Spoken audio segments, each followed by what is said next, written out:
오늘 금요일 일주일의 피로가 우리에게 있지만 하나님 말씀으로 그 피로를 싹 씻어내는 귀한 은혜가 있기를 바랍니다.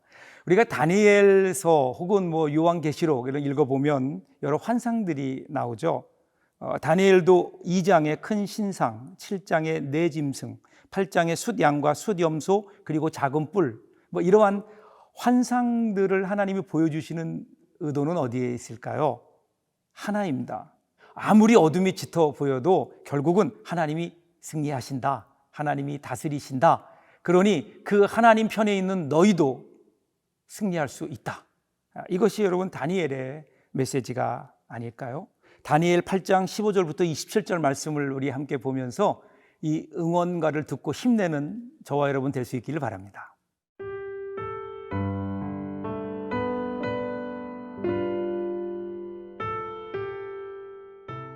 다니엘 8장 15절에서 27절 말씀입니다. 나 다니엘이 이 환상을 보고 그 뜻을 알고자 할 때에 사람 모양 같은 것이 내 앞에 섰고 내가 들은즉 을레강 두 언덕 사이에서 사람의 목소리가 있어 외쳐 이르되 가브리엘아 이 환상을 이 사람에게 깨닫게 하라 하더니 그가 내가 선 곳으로 나왔는데 그가 나올 때에 내가 두려워서 얼굴을 땅에 대고 엎드리매 그가 내게 이르되 인자야 깨달아 알라 이 환상은 정한 때 끝에 관한 것이니라. 그가 내게 말할 때에 내가 얼굴을 땅에 대고 엎드리어 깊이 잠들매 그가 나를 어루만져서 일으켜 세우며 이르되 진노하시는 때가 마친 후에 될 일을 내가 네게 알게 하리니 이 환상은 정한 때 끝에 관한 것임이라.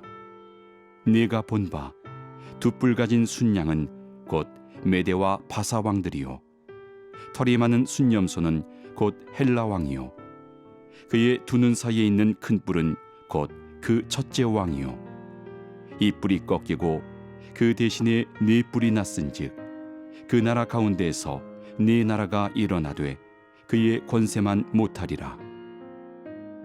이 네 나라 마지막 때에 반역자들이 가득할 즈음에 한 왕이 일어나리니 그 얼굴은 뻔뻔하며 속임수에 능하며 그 권세가 강할 것이나 자기의 힘으로 말미암은 것이 아니며 그가 장차 놀랍게 파괴 행위를 하고 자의로 행하여 형통하며 강한 자들과 거룩한 백성을 멸하리라. 그가 꾀를 베풀어 제 손으로 속임수를 행하고 마음에 스스로 큰 채하며 또 평화로운 때에 많은 무리를 멸하며 또 스스로 서서 만왕의 왕을 대적할 것이나 그가 사람의 손으로 말미암지 아니하고 깨지리라. 이미 말한 바 주야에 대한 환상은 확실하니 너는 그 환상을 간직하라. 이는 여러 날 후의 일임이라 하더라. 이에 나 다니엘이 지쳐서 여러 날 앓다가 일어나서 왕의 일을 보았느니라. 내가 그 환상으로 말미암아 놀랐고 그 뜻을 깨닫는 사람도 없었느니라. 우리가 다니엘서를 읽다 보면 반복되는 패턴이 있습니다. 다니엘이 환상을 보아요. 하나님이 보여주세요. 그런데 다니엘이 그 환상을 보고 나서 그게 무슨 뜻인지를 몰라요. 저는 이것이 얼마나 저에게 위로가 되는지 모릅니다. 다니엘 같은 분도 하나님께서 하시는 말씀을 한 번에 이해하지 못하는 거예요. 오늘 우리도 마찬가지 아닐까요?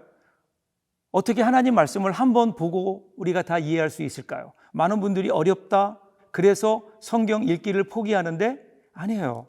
그러니까 물어야 합니다. 오늘 다니엘을 보세요. 다니엘은요, 환상의 그 메시지를 깨닫지 못하는 거예요.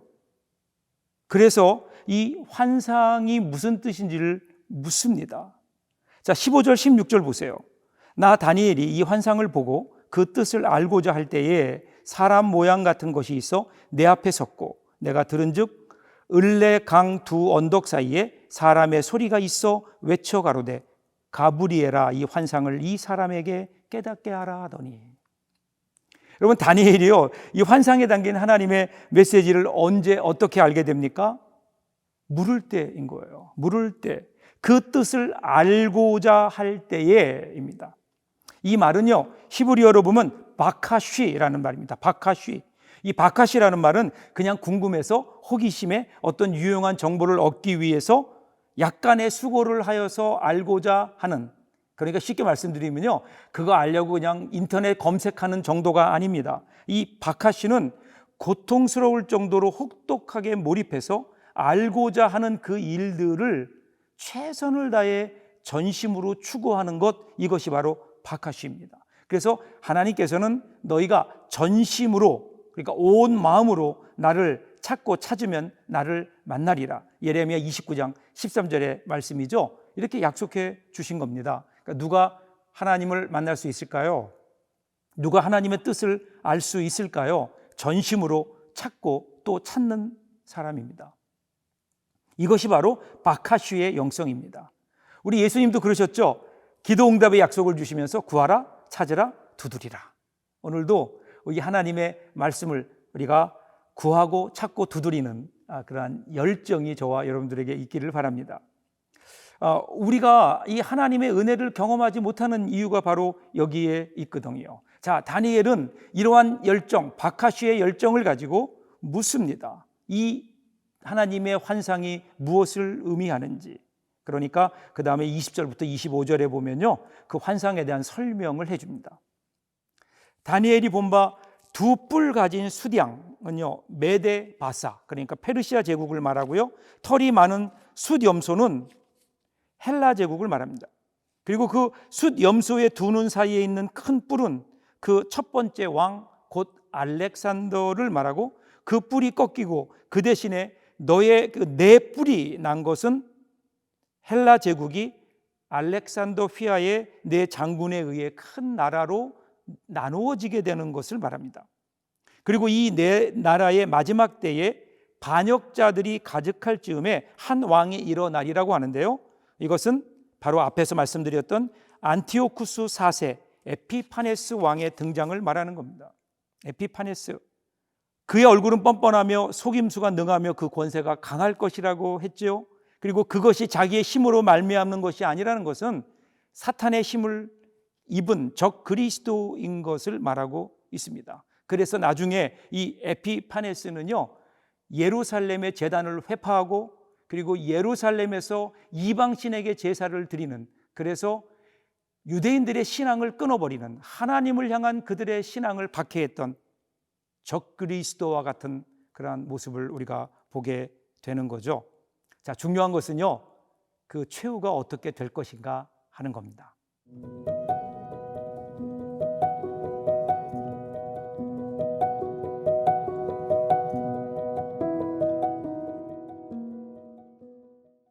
우리가 적그리스도 이렇게 얘기를 하죠. 적그리스도가 누구일까? 그러면 가장 적그리스도에 가까운 인물이 에피파네스, 아까 우리 전에 잠깐 읽었던 에피파네스입니다. 그가 예루살렘을 점령한 후에 단지 예루살렘 성전을 무너뜨린 것이 아니라 욕되게 했죠. 제사를 금지하고 이방인 제사를 대신 드리고 돼지 피를 그곳에 뿌리는, 즉 하나님을 대적하는 일을 했습니다. 그러한 에피파네스의 힘은 도저히 무너질 것 같지 않은 강력한 것이었지만 그럼에도 불구하고 결국 그는 무너집니다.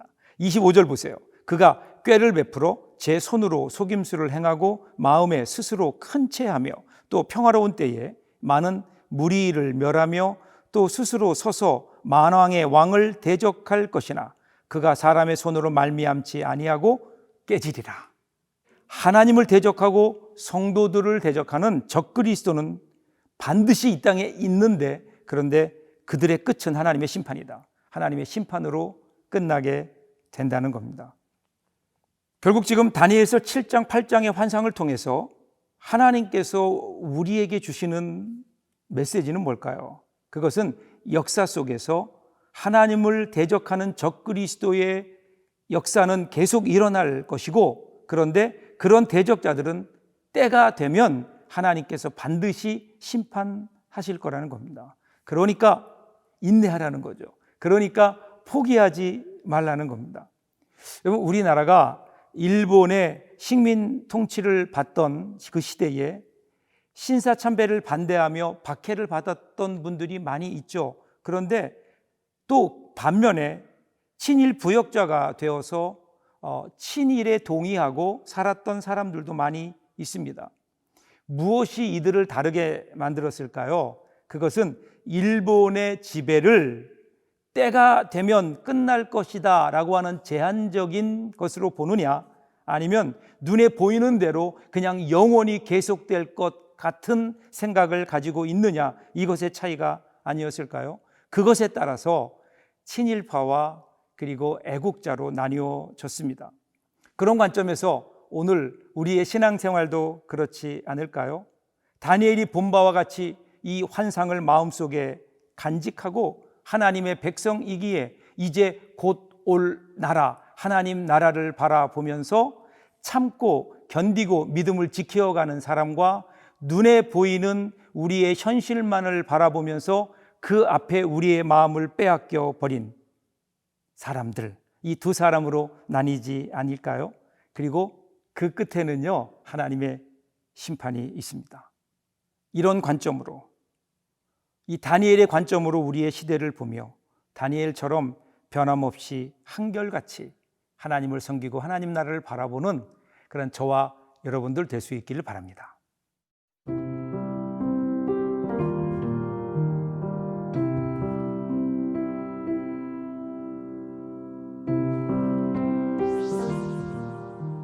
하나님 아버지, 오늘 말씀을 통해서 우리의 신앙의 현 주소를 보게 하시니 감사를 드립니다.